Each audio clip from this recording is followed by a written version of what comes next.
जरा सोचिए और सोच कर के देखिए कि किसी भी महिला के लिए, किसी बच्ची के लिए सबसे सुरक्षित स्थान कौन सा हो सकता है। जब ये सोचेंगे तो फिर सोचते ही रह जाएंगे, क्योंकि पेट में पल्ले से लेकर उसके बूढ़े होने तक हर जगह उसे हर समय समस्याओं का सामना करना पड़ता है। जब वो पेट में पल रही होती है तब देखा जाता है कि लड़का है या लड़की, और उसके बाद बाहर निकलती है तो परिवार में शिक्षा के नाम पे शोषण होता है, और स्कूल जाती है तो कुछ अलग तरह के शोषण हो जाते हैं। बड़ी होती है तो शादी के बाद शोषण हो जाते हैं। इसीलिए उसे कहीं भी जाए, किसी भी हालत में रहें, कहीं ना कहीं तो उसका शोषण का शिकार होना ही पड़ता है। और ऐसे ही आज की कहानी जो मैं आपको सुनाने जा रही हूँ, एक लड़की ने वर्दी पहनी हुई थी और ये सोचकर कि वो लोगों को, बच्चों को, महिलाओं को सभी तरह से वर्गों के इंसाफ को दिलाएगी। लेकिन एक वक्त ऐसा आता है कि उसका खुद का ही शोषण होने लगता है, और वो भी यौन शोषण हो रहा था, मारपीट हो रही थी, और वो विरोध करने की स्थिति में नहीं थी। एक बार नहीं, बार बार वो गर्भवती होती थी और उसका गर्भपात हो जाया करता था। लेकिन जब बात हद से ज़्यादा बढ़ जाती है तब वो थाने जाती है और इंसाफ की गुहार लगाती है। आगे इंसाफ मिलेगा या नहीं मिलेगा ये तो कह नहीं सकते, लेकिन जिस तरह से उस महिला दरोगा के साथ होता था वो वाकई बहुत गलत होता था, और जिसको सुनने के बाद शायद आप लोग भी चौंक जाएंगे, सोचने पर मजबूर हो जाएंगे। तो सबसे पहले आप सभी को मेरी तरफ से नमस्कार, और आप सभी को मेरा YouTube चैनल पर स्वागत है। और अगर आप हमारे चैनल पर पहली बार हैं या फिर नए हैं तो हमारे चैनल को सब्सक्राइब ज़रूर करें, और हमारी वीडियो अगर आपको अच्छी लगती है तो एक लाइक ज़रूर कर दीजिए, क्योंकि आपका एक लाइक से हमें बहुत हौसला मिलती है और हमें बहुत मोटिवेट होता है, और इसी तरह हम इंटरेस्टिंग वीडियो आपके समक्ष लाते रहते हैं। ये जो सच्ची घटना है जो मैं आपको सुनाने जा रही हूँ, ये सच्ची घटना है। एक मतलब बिहार प्रदेश का एक ज़िला है वैशाली, और वैशाली ज़िले के ही अंदर एक महिला दरोगा होती है, और वो महिला दरोगा महिला थाने में जाती है, और महिला थाने में जाकर थोड़ी सकपकाई हुई थी, परेशान भी थी, और ये सोच रही थी कि अपनी बात कहूँ कि ना कहूँ। तब वो महिला थानेदार के पास जाकर बैठ जाती है और उससे कहती है कि मैं कुछ कहना चाहती हूँ। तभी महिला को इंचार्ज, जो महिला इंचार्ज होती है उस थाने की, उन्होंने कहा कि तुम्हें परेशान होने की बिल्कुल भी ज़रूरत नहीं है। जो भी बात है तुम मुझसे बड़ी बहन होने के नाते बात कह सकती हो, मैं तुम्हारी बात को समझने की पूरी कोशिश करूँगी। तब उसने एक प्रार्थना पत्र लिखा, और प्रार्थना पत्र लिखने के बाद उस महिला दरोगा को दिया और उसे बताया कि वो बिहार प्रदेश के सिवान ज़िले की रहने वाली है, और उसकी बिहार पुलिस एकेडमी में जैसी ही ट्रेनिंग होती है, प्रशिक्षण होता है राजगीर में, वहाँ से प्रशिक्षण के बाद उसकी पहली जो पोस्टिंग होती है वो मुजफ्फरपुर ज़िले में हो जाती है और थाना मिलता है। सर यह कुछ वक्त बीता ही था तब उसके पास एक अनजान नंबर से फ़ोन कॉल आता है। जैसे अनजान नंबर से फ़ोन कॉल आता है, वो सामने वाला व्यक्ति कह रहा था कि मैं भी दरोगा बात कर रहा हूं और आप भी दरोगा हैं। कितनी अजीब बात है, मैं भी दरोगा और आप भी दरोगा, आपकी जाति जो है वो मेरी जाति है, जो आपका जिला है वही मेरा जिला है। कितनी सारी सिमिलिटी है, कितनी सारी बातें हैं जो आपका मेरे से मेल खाती है। क्यों ना हम लोग मिलकर शादी कर लें और घर बसा लें और घर बना लें।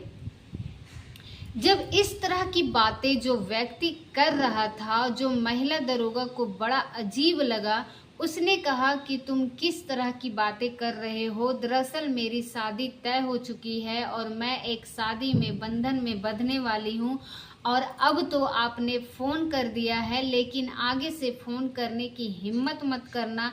जब इस तरह की बात महिला दरोगा ने कड़ी डाँटा, फटकाया, लेकिन सामने वाला व्यक्ति बहुत ज़्यादा ढीठ होता है। उसने एक बार नहीं बल्कि बार-बार फ़ोन कर रहा था।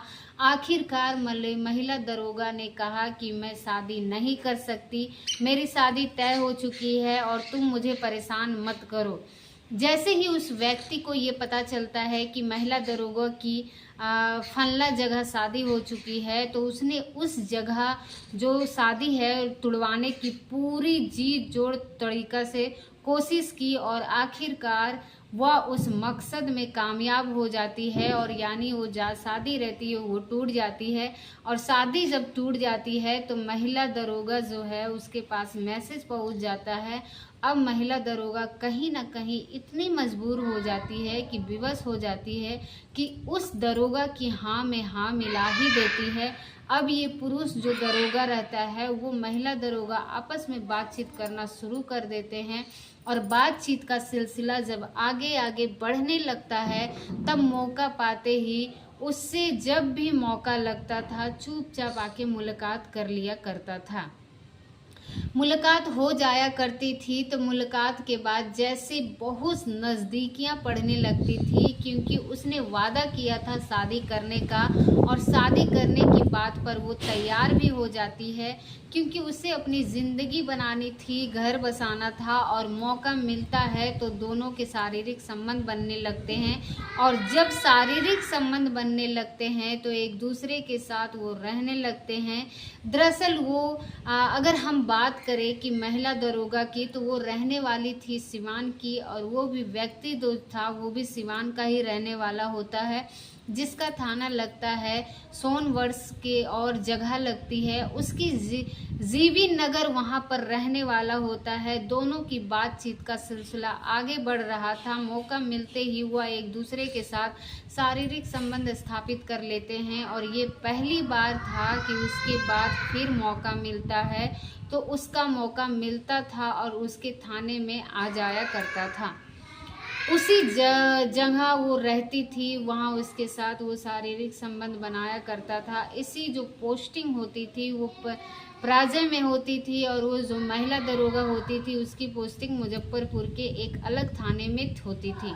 दोनों की बातचीत भी होती थी और आगे सिलसिला चल रहा था। लेकिन एक दिन पता चलता है कि वो प्रेग्नेंट हो जाती है और प्रेग्नेंट के बाद इस तरह से चलता है क्योंकि महिला दरोगा जो है वो पेट में दर्द बहुत तेज़ी से साथ होने लगता है। तभी उस दरोगा से कहती है कि इसका नाम राहुल कुमार होता है। राहुल, मेरे पेट में बहुत तेज़ दर्द हो रहा है। तब उस डॉक्टर को दिखाया जाता है और डॉक्टर कहती है कि आप प्रेग्नेंट हो चुकी हैं, आप गर्भवती हो चुकी हैं। और इस बात का जब गर्भवती होने वाली बात थी तब वो कहती है कि शादी कर लेते हैं और ये बच्चा नहीं गिराते हैं, क्योंकि बात समाज में पता चलेगी तो बहुत ज़्यादा खराब हो जाएगी। तभी राहुल कुमार ने उसे 3 गोलियां एक साथ ही उसे कहा कि तुम इन गोलियों को खाओ और ठीक हो जाओगे, परेशान होने की ज़रूरत नहीं है। आगे कर जो भी फैसला होगा वो फैसले को लेते हैं। और आखिरकार उस महिला दरोगा ने 3 गोलियां खाई और वो 3 गोलियां खाने के कुछ देर के बाद दर्द और ज़्यादा बढ़ने लगता है और ब्लीडिंग बेइंतहा होने लगती है। तो पता चलता है कि उसका गर्भपात हो चुका है, यानी कि जो वो पेट में पल रहा था कोई भी बच्चा बच्ची हो वो मर चुका है और वो बाहर निकल चुका है। कुछ वक्त आगे बढ़ता है और इस बात का विरोध किया और जब विरोध किया तो फिर उस राहुल कुमार के नाम के दरोगा ने इस महिला दरोगा के साथ काफ़ी मार की पीट की और मारपीट करने के बाद उसे फिर से अपनी पूरी तरह से प्रभाव में ले लिया और आगे वक्त बढ़ने लगता है।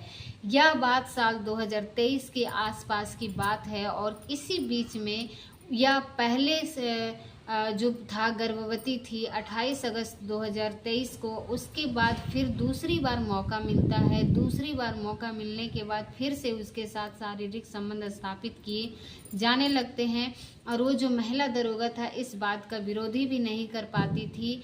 जो जब मन करता था उसके साथ मारपीट करता था और जब वो पूरी तरह से हिंसक हो चुका था तो वो प्रेम कहानी शुरुआत करना चाहता था, शादी करना चाहता था और ज़िंदगी बसाना चाहता था।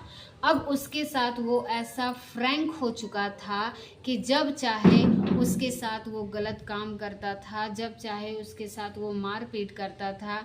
एक बार उस लड़के के परिवार वालों ने लड़की से संपर्क किया और तब जाकर उस लड़की ने पूरी कहानी बयां की कि राहुल मेरे साथ कुछ इस तरह की हरकत करता है। और जब ये वाली बात लड़के के परिवार वालों के लड़के के बातचीत करने की कोशिश की तो राहुल को बहुत ज़्यादा गुस्सा आता है और फिर वो मारपीट करता है।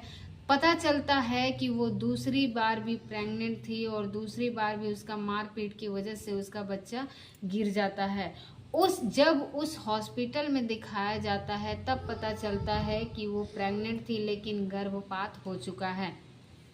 वक्त आगे बढ़ता है, आखिरकार उसने किसी तरकीब से मनाने की कोशिश की और 4 मार्च 2024 को तिलक की तारीख तय हो जाती है और 11 मार्च 2024 को शादी की तारीख तय हो जाती है।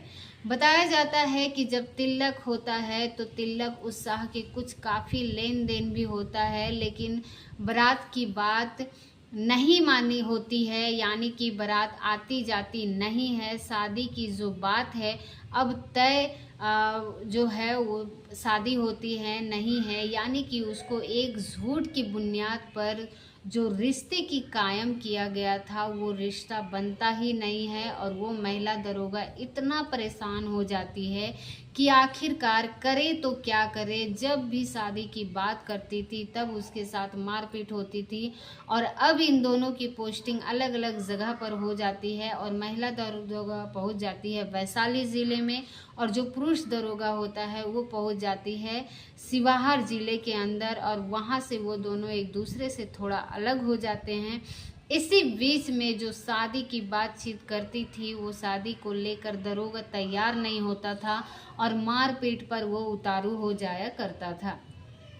जब वो हार जाती थी, थक जाती थी, तब 16 जून 2024 को वो वैशाली के महिला थाने में जाने के बाद अपने प्रश्न पत्र देकर अपनी शिकायत देकर कहती है कि मुझे इंसाफ चाहिए। जब तक इंसाफ की जाती है तो एफआईआर दर्ज कर ली जाती है और एफआईआर दर्ज की जाती है आईपीसी की धारा 341, 323, 313 और 376, 443, 120 इन धाराओं में मुकदमा दर्ज कर लिया जाता है।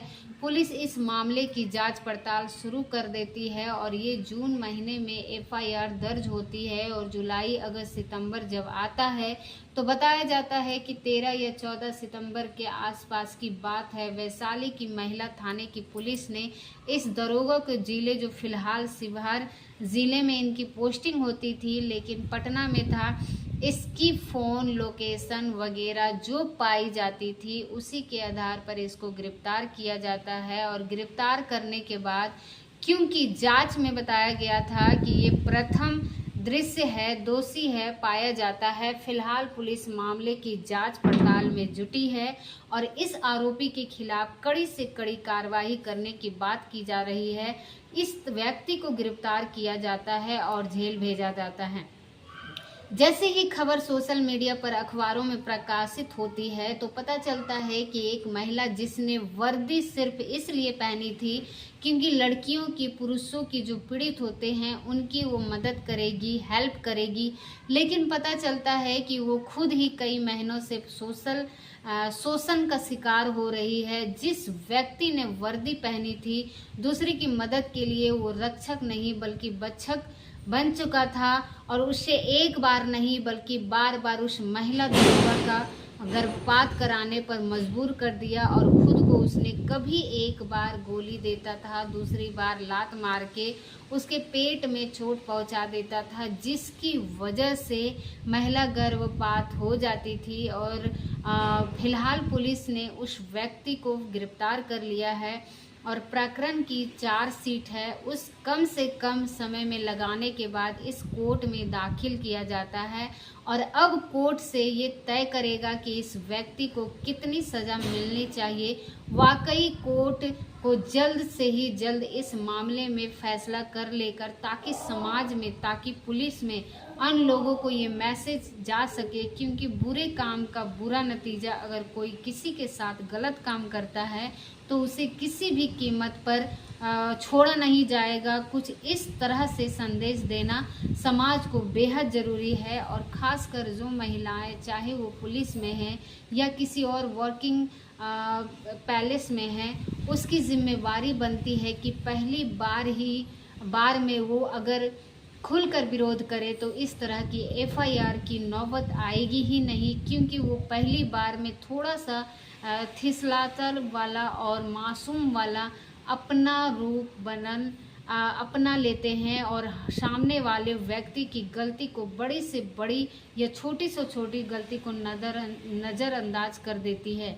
बड़ी गलतियां फिर एक रूप लेना शुरू कर देती है और काश इस महिला दरोगा ने पहले दिन विरोध किया था, पहले दिन ही अपने बड़े अधिकारी या फिर कहानी बताई होती तो शायद इस इतनी हिम्मत नहीं बढ़ती और ना ही उसका शारीरिक शोषण करता और ना ही उसका रिश्ता तुड़वा आता और ना ही शायद उसको इस हाल में लाकर छोड़ता। दोस्तों, इस पूरे घटनाक्रम को सुनाने का उद्देश्य किसी को परेशान करना नहीं, किसी को दिल दुखाना नहीं, बल्कि आपको जागरूक करना है, आपको सचेत करना है। और उम्मीद करते हैं कि आपको ये वीडियो बहुत ही पसंद आया होगा और अगर आपको ये वीडियो बहुत अच्छा लगा होगा तो एक लाइक प्लीज़ करें और हमारे चैनल पर अगर पहली बार हैं तो हमारे चैनल को भी सब्सक्राइब करें और बेल आइकन को ज़रूर प्रेस करें, क्योंकि आगे जो वीडियो आती है उसका नोटिफिकेशन आपको मिलता रहे। और प्लीज़ हमें सपोर्ट करें कि हमारी वीडियो मतलब आपको अच्छी लगे या ना लगे, जो भी है आप कमेंट में मुझे अपनी राय बता सकते हैं।